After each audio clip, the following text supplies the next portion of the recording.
सभापति महोदय, आपने मुझे राज्य सरकार द्वारा प्रस्तुत बजट 2025-26 के पक्ष में बोलने का मौका दिया, इसके लिए आपका बहुत बहुत आभार। महोदय, राजस्थान की यशस्वी मुख्यमंत्री श्री भजन लाल जी शर्मा एवं वित्त मंत्री श्री दिव्या कुमारी जी द्वारा राज्य का दूसरा शानदार और बहुत ही अच्छा बजट पेश किया, इसके लिए बहुत बहुत धन्यवाद मुख्यमंत्री जी का। बजट भावी राजस्थान के लिए प्रगतिशील और विकासशील होगा। सभापति महोदय, पूर्ववर्ती सरकार के समय में जो बजट घोषणाएं हुई, करीब 4,500 घोषणाएं उन्होंने की, उसमें 2,000 घोषणा बिल्कुल धरातल पर नहीं उतरी। और जिस तरीके से पूर्ववर्ती सरकार और कांग्रेस सरकार अब बौखला चुकी है, पूर्ववर्ती सरकार, कांग्रेस नहीं है आपके सामने अभी, तो ये इस वजह से है कि माननीय मुख्यमंत्री जी ने जो पिछला बजट दिया वो भी ऐतिहासिक बजट दिया और वर्तमान जो बजट है वो भी एक ऐतिहासिक बजट है। ये सिर्फ किसी तरीके के कोई बहाना लेकर विधानसभा नहीं चलाना चाहते। राज्यपाल अभिभाषण में भी इन्होंने माननीय मुख्यमंत्री जी को बोलने का डिस्टर्ब किया और बिना मतलब की बात करके, फ़ोन टैपिंग की बात करके, फ़ोन टेप का काम तो इनका, टेपिंग का काम तो इनके समय हुआ करता था।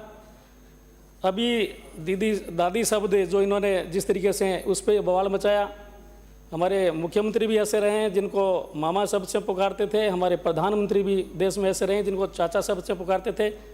दादी एक सम्मानजनक शब्द है, ऐसी कोई बात नहीं, लेकिन देश के, राजस्थान के विकास के लिए ये कोई काम नहीं करना चाहते। अच्छा होता कि बजट में या राज्यपाल भाषण में ये प्रतिपक्ष नेता और विपक्ष जो हमारे सामने वो बोलता, तो हमारे माननीय मुख्यमंत्री जी द्वारा उनके अगर कोई किसी प्रकार की बजट में जो और ज़रूरत होती तो और पूरा करते, राजस्थान के विकास में ये भी सहयोग होता। सभापति महोदय, ये बजट बहुत ही अच्छा बजट है। पिछला बजट जो दिया वो जुलाई में दिया था और हर विधानसभा को ध्यान में रख के दिया, ये पहली बार हमने देखा, जिसमें पुराना जो बजट हमारा है वो 80% उसका क्रियान्वयन भी हो गया है। माननीय मुख्यमंत्री जी ने हर जिले पर प्रभारी मंत्री, प्रभारी सेक्रेटरी के माध्यम से बजट का इम्प्लीमेंटेशन करवाया है। मेरे क्षेत्र में भी खाजोड़ में SDH college, IN office, Pugal, electrical और नहरों के लिए 100 करोड़ रुपए, 25 करोड़ रुपए सड़कों के लिए, पेयजल के लिए खाजोड़ा पुगल में 30 करोड़ रुपए, 132 के VGSS दंतौर, ऐसी बहुत सारी घोषणा की और उन घोषणा ही नहीं, उनको धरातल पे उतारने का काम भी राजस्थान सरकार के यशस्वी मुख्यमंत्री भजन लाल जी शर्मा साहब ने किया है। मैं इसके लिए उनको मेरी तरफ से बहुत बहुत धन्यवाद देना चाहूँगा। ये बजट सर्वजन हिताय और सर्वांगीण विकास का बजट है। इसमें युवाओं का, बेरोजगार को रोजगार देना, किसानों के हित की बात करना, महिला सशक्तिकरण और उद्योग के लिए बजट दिया गया है। माननीय नरेंद्र जी मोदी जो हमारे देश के यशस्वी प्रधानमंत्री हैं, उन्होंने भी मध्यम वर्ग को ध्यान में रखते हुए बजट दिया। 12 लाख की आयकर में आय तक छूट देने का काम उन्होंने किया और KCC में 3 लाख से बढ़ाकर 5 लाख की जो घोषणा की, ये हमारे राजस्थान के लिए नहीं, पूरे भारतवर्ष के लिए बहुत ही अच्छा बजट प्रधानमंत्री जी ने भी दिया था।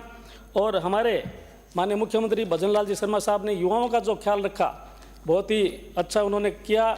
60,000 से अधिक नौकरियां उन्होंने दे दी गई है और करीब 15,000 अभी देनी पाइपलाइन में है और 1,25,000 पदों पर भर्ती की जाने की घोषणा है और भर्ती की जा रही है।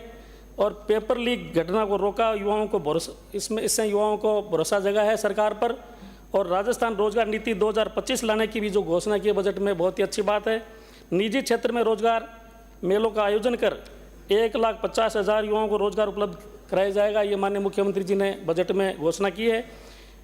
मैं बात करूं PM किसान सम्मान निधि में भी जो जिस तरीके से ये ऐतिहासिक बजट माननीय मुख्यमंत्री जी की जो हमारा संकल्प पत्र था, उसमें घोषणा थी कि 6,000 रुपये माननीय मुख्यमंत्री जी की तरफ से बढ़ाकर 12,000 रुपये किसान सम्मान निधि की जाएगी, जिसके तहत माननीय मुख्यमंत्री जी ने पिछले बजट में 2,000 रुपये बढ़ाए, इस बजट में भी 1,000 रुपये बढ़ाएँ।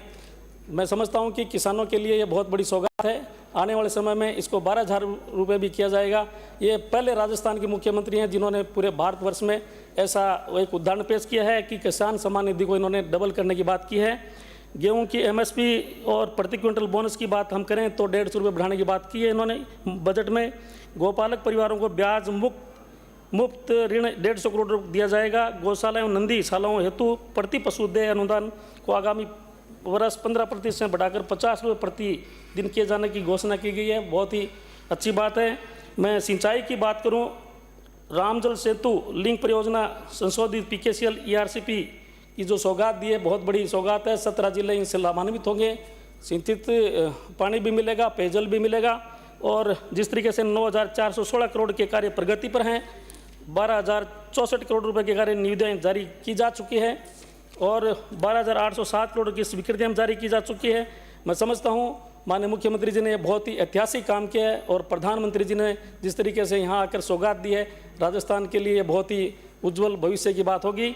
मैं माननीय मुख्यमंत्री जी को इस मौके पर धन्यवाद देना चाहूँगा कि इसी बजट में मेरे विधानसभा क्षेत्र में दोदा वितरिका, दंतौर वितरिका शाखा नहर प्रणाली क्षेत्र में 65,113 हेक्टेयर क्षेत्र में क्षतिग्रस्त खालों के निर्माण कार्य किए जाएंगे। इस हेतु 230 करोड़ रुपए इसी बजट में मेरी विधानसभा के लिए इन्होंने जो प्रावधान किया है, मैं माननीय मुख्यमंत्री भजन लाल जी शर्मा साहब का धन्यवाद देना चाहूँगा। मैं एक मांग और भी करना चाहूँगा कि सिंचाई पानी का प्रबंधन वर्तमान में मैं मानता हूँ कि पौंग डैम में पानी की कमी है, इस वजह से कुछ दिक्कत है, लेकिन फिर भी जो बाद में जो फसलें बिजाई की गई है उनको बचाने के लिए प्रबंधन थोड़ा ठीक होगा तो मैं समझता हूँ कि किसानों को सिंचाई पानी मिल सकेगा। माननीय सभापति महोदय, मैं बात करूंगा जल जीवन मिशन की। जिस तरीके से पिछली सरकार को समय मिला और एक अच्छी घोषणा माननीय देश के यशस्वी प्रधानमंत्री ने की, हर घर जल, हर घर नल के माध्यम से जल पहुंचाने की बात कही, उसको पूर्ववर्ती सरकार ने जिस तरीके से काम किया, भ्रष्टाचार इसमें हुआ और 3 साल का जो समय दिया उन्होंने ऐसे ही व्यर्थ गंवाया। 40% से अधिक काम नहीं हुआ। अभी हमारे माननीय मंत्री महोदय और माननीय मुख्यमंत्री महोदय ने इस योजना को 2028 तक बढ़ाकर मैं समझता हूं कि आने वाले समय में पूरे राजस्थान में उसका फ़ायदा मिलेगा। 20 लाख घरों को कनेक्शन दिए जाएंगे पेयजल के लिए। और मैं इस मौके पर मेरे क्षेत्र में भी वर्तमान में महादेवली के लिए पाइपलाइन और उच्च जलाशय का निर्माण का बजट जो दिया गया है, इसके लिए माननीय मुख्यमंत्री जी का धन्यवाद। अमृत योजना के तहत खाजूड़ा में 25 करोड़ रुपये दिए गए और 1000 ट्यूबवेल और 1500 हैंडपम्प दिए जाएंगे। ये भी हमारे क्षेत्र के लिए बहुत ही बड़ी सौगात होगी सभी विधानसभाओं के लिए। खाजोड़ा विधानसभा में भी PhD ऑफिस खोला गया और पुगल में इलेक्ट्रिकल ऑफिस खोला गया। इसके लिए भी मैं मेरी तरफ से माननीय मुख्यमंत्री जी का आभार व्यक्त करना चाहूँगा। ऊर्जा के क्षेत्र की हम बात करें तो राजस्थान एक आत्मनिर्भर और सरप्लस स्टेट बनना जा रहा है। इसके लिए पूर्ववर्ती सरकार वसुंधरा जी के समय में जिस तरीके से कांग्रेस ने जो निगम की हालत ख़राब की, उसमें 64,000 करोड़ का ऋण चुकाया और अभी 1 लाख करोड़ का जो कांग्रेस ने कर्जा निगम पे किया है। मैं समझता हूं कि बिजली की व्यवस्था भी इन्होंने बिगाड़ी है। 6,400 मेगावाट उत्पादन की बात इस बजट में कही गई है और 150 यूनिट फ्री बिजली की बात भी कही गई है। 5700 मेगावाट ऊर्जा उत्पादन के काम हाथ में लिए जाएंगे। सोलर पार्क मेरे क्षेत्र में भी 4000 मेगावाट का सोलर पार्क पुगल में माननीय मुख्यमंत्री जी ने दिया है। मैं समझता हूं कि सोलर के माध्यम से भी बहुत अच्छा काम होगा। 33 kV GSS पर सोलर प्लांट लगाया जाएगा जिससे किसानों को दिन में 6 घंटे बिजली दी जाएगी। ये बहुत बड़ी अच्छी सौगात होगी किसानों के लिए। आगामी वर्ष में 50,000 नए कृषि कनेक्शन और 5 लाख घरेलू कनेक्शन दिए जाएंगे। ये भी किसानों के लिए बहुत अच्छी बात है। खाजोड़ा में भी 33 kV के 2 सबस्टेशन का इस बजट में स्वीकृत किए गए हैं, तख्तपुरा और सताश्री। इसके लिए भी मैं माननीय मुख्यमंत्री जी का धन्यवाद देना चाहूँगा। मैं अध्यक्ष महोदय इस मौके पर एक बात और कहना चाहूँगा कि आगजनी जैसी घटनाएं हर विधानसभा में होती है। मैं माननीय मुख्यमंत्री जी से निवेदन करना चाहूँगा कि MLA लेड से ऐसी राशि स्वीकृत की जाए। जिस तरीके से विधायक सेवा केंद्र खोलने की बात कही है तो 10 लाख की बात कही है तो 25 लाख भी किया जा सकता है। बहुत अच्छी बात कही उन्होंने। मैं समझता हूं कि MLA लेड से आगजनी की घटनाओं में भी कुछ पैसा दिया जाए तो मैं आने वाले समय में ये भी बहुत अच्छी बात होगी। मेरे क्षेत्र में एक अग्नि शमन वाहन की उपलब्धि कराया जाए, सिर्फ 1 मिनट, और एक फायर स्टेशन स्वीकृत किया जाए, ये भी मेरी डिमांड रहेगी। और मैं इस मौके पर कहना चाहूँगा कि कुछ डिमांड क्षेत्र की है। जिस तरीके से मेरे तहसील छतरगढ़ है उसमें एक पंचायत समिति की बहुत ही अति आवश्यकता है, तो मैं समझता हूँ आने वाले समय में सरकार ये भी सौगात पूरी करेगी। और 33 kV GSS जैसे हनुमान नगर, रानेर और 0RD में और कुछ सड़क के कार्य जिस पूर्ववर्ती सरकार ने जो किए थे वो नहीं हो पाए, उसको दोबारा करवाए जाए।